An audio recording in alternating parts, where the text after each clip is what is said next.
This is Blake Atwood with FaithVillage.com. We're talking with Ken Coleman, host of his own syndicated radio talk show, aptly named The Ken Coleman Show, and author of One Question, Life-Changing Answers from Today's Leading Voices. Our website, FaithVillage.com, speaks to a Christian audience, and a number of your interview subjects are Christians who meet culture head-on. So to use Christian cliche, what can we learn from their examples of how to be in the world but not of it?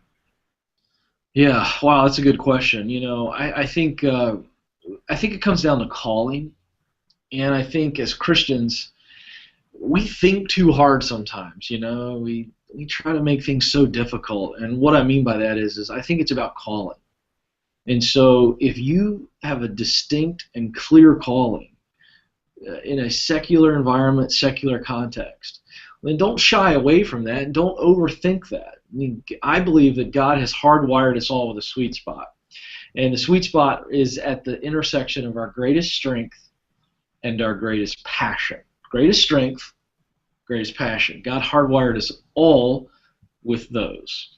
And so when we begin to figure out where those two intersect, that's where God is really designed for us to be. It's our niche.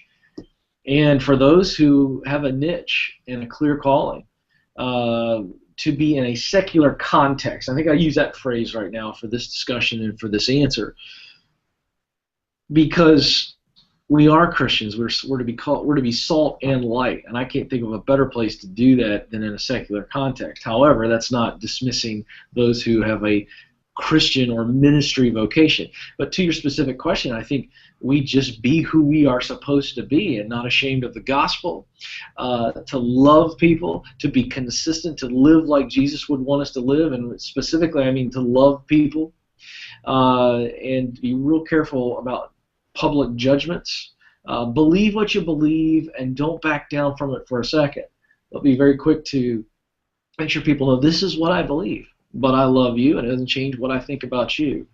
And so I think love is one.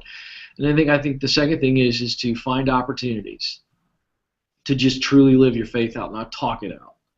And I think when we can do that, then I think God can use us mightily, because He puts us in those contexts. It's not an accident that the people that I interview and the people you're talking about have been successful as Christ followers in a secular context, because God can trust them there. And so if you feel a calling to a secular context, I think the biggest thing to focus on is faithfulness, obedient and consistently obedient. And when God can trust us with the little things, then He'll begin to give us platform in that secular context.